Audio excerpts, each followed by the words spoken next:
दोस्तों test match का दूसरा दिन भारत के लिए बहुत ही ज़्यादा शानदार रहा क्योंकि यहाँ पर सबसे पहले यशस्वी जायसवाल और शुभमन गिल यहाँ पे बैटिंग करने के लिए उतरते हैं, लेकिन आते ही एक चौका लगाने के बाद में यशस्वी जायसवाल कॉट एंड बोल्ड हो जाते हैं और सिर्फ 80 रन बनाकर वो जो रूट की गेंद पर आउट हो जाते हैं। यशस्वी जायसवाल ने बहुत ही अच्छी बैटिंग करी, 74 गेंदों में उन्होंने 80 रन बना दिए और यहाँ पर उनकी स्ट्राइक रेट 108 रही। इसी के बाद में बता दूं दोस्तों, केएल राहुल की जोड़ी शुभमन गिल के साथ उतरी क्योंकि यहाँ पर दोनों ने ही मिलकर बहुत ही अच्छी पार्टनरशिप बनाई। दोनों ने मिलकर इतने लंबे चौके छक्के लगाए कि हैदराबाद के स्टेडियम में सभी लोग चिल्लाने लग गए। लेकिन इसी बीच शुभमन गिल ने एक लंबा छक्का मारने की कोशिश करी, लेकिन यहाँ पर बेन स्टोक्स ने उनका कैच छोड़ दिया और इस वजह से उन्होंने यहाँ पर बहुत ही बड़ी गलती कर दी थी। और इसी के बाद में केएल राहुल जो है डट कर बैटिंग कर रहे थे, लगातार चौके छक्के वो शानदार तरीके से लगा रहे थे। लेकिन शुभमन गिल ने 34वें ओवर में बहुत ही बड़ी गलती कर दी जहां पर वो एक चौका लगाना चाहते थे, लेकिन वो यहां पर एक प्लेयर के हाथों कैच आउट हो गए और सिर्फ 23 रन बनाकर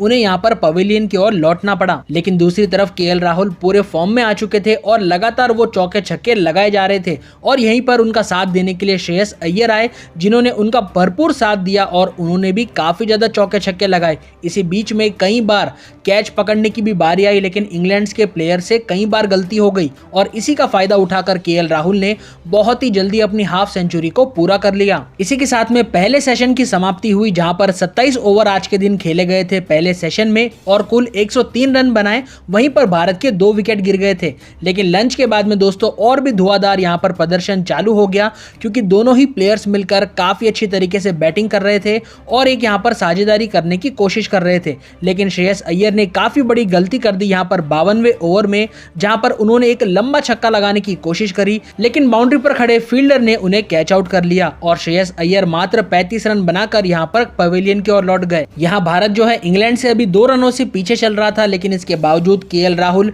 जबरदस्त तरीके से बैटिंग कर रहे थे और उन्होंने 73 रन बहुत ही आसानी से बना दिए। लेकिन इसी के बाद में यहां पर जडेजा जो है एक एलबीडब्ल्यू बॉल का शिकार हो गए, लेकिन उन्होंने तुरंत यहां पर समझदारी दिखाते हुए डीआरएस ले लिया क्योंकि भारत के पास में 3 डीआरएस मौजूद थे और डीआरएस लेने पर साफ तौर पर पता चल जाता है कि बॉल जो है विकेट से मिस कर रही है। और यहां पर इसके बाद क्या था, दोनों ही प्लेयर्स मिलकर फिर से एक बार ताबड़तोड़ बल्लेबाजी शुरू कर देते हैं। लेकिन 64th ओवर के अंदर जब हार्टली बॉलिंग कर रहे थे तो केएल राहुल उसी मूड में थे कि चौका या छक्का लगाना है, लेकिन वो बॉल सीधा प्लेयर के पास पहुंच जाती है और यहां पर केएल राहुल 86 रनों की दमदार पारी खेलने के बाद में कैच आउट हो जाते हैं। उन्होंने 123 गेंदों के अंदर 86 रन बना दिए और इसी के साथ में जो दूसरा सेशन होता है वो भी यहां पर खत्म हो जाता है और लंच का टाइम हो जाता है। दूसरे सेशन में भारत ने 26 ओवर की पारी खेली जिसमें 87 रन बनाए और इसमें भी भारत के 2 विकेट गिर गए। बता दूं, रविंद्र जाडेजा और विकेट कीपर केएस भरत ने भारत को 309 रनों तक पहुंचा दिया था, जहां पर भारत के 5 विकेट गिर चुके थे। और इसी के बाद में हमें एक बार फिर से तगड़ी बैटिंग देखने को मिलती है रविंद्र जाडेजा की, जिन्होंने की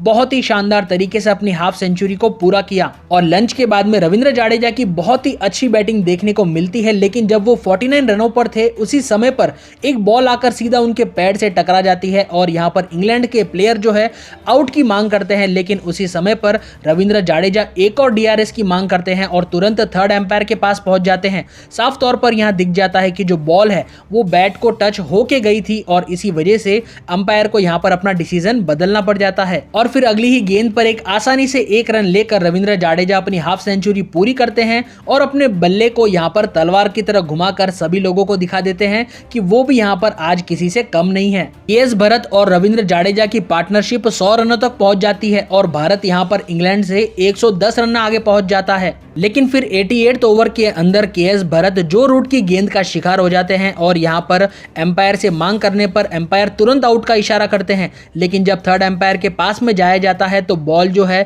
वो अंपायर कॉल की वजह से केएस भरत को आउट दे देते हैं और केएस भरत 41 रन बनाकर पवेलियन की ओर लौट जाते हैं। और इसी के बाद में एक और खतरनाक चीज हुई जहां पर रविचंद्रन अश्विन जो है सिर्फ 1 रन बनाते ही गलती से रन आउट हो जाते हैं। जिस तरीके से रोहित शर्मा और शुभमन गिल आउट हुए थे उसी तरीके से यहाँ पर रविंद्र जाडेजा और रविचंद्रन अश्विन आउट हो जाते हैं। दरअसल अश्विन एक रन लेने के लिए भागना शुरू कर देते हैं, लेकिन तब तक जडेजा नॉन स्ट्राइकर एंड से नहीं निकले थे और इसी वजह से जो है यहाँ पर रविचंद्रन अश्विन रन आउट हो जाते हैं और मात्र एक रन बनाकर उन्हें भी पवेलियन की ओर लौटना पड़ता है। लेकिन इसके बाद जो हुआ वो किसी को भी यहाँ पर यकीन नहीं होगा कि अक्षर पटेल भी इतनी अच्छी तरीके से बैटिंग कर सकते हैं, क्योंकि अक्षर पटेल और रविंद्र जाडेजा की जोड़ी ने बहुत ही कमाल धमाल बैटिंग करी। अक्षर पटेल लगातार चौके और छक्के लगाए जा रहे थे, जिसे देखकर इंग्लैंड की टीम को भी भरोसा नहीं हुआ और इसी के बाद में तीसरे सेशन की भी यहाँ पर समाप्ति हो जाती है और आज के मैच में जो है अक्षर पटेल ने 35 रन बना दिए नॉट आउट रहते हुए। वहीं दूसरी तरफ रविंद्र जाडेजा ने 81 रन बना दिए।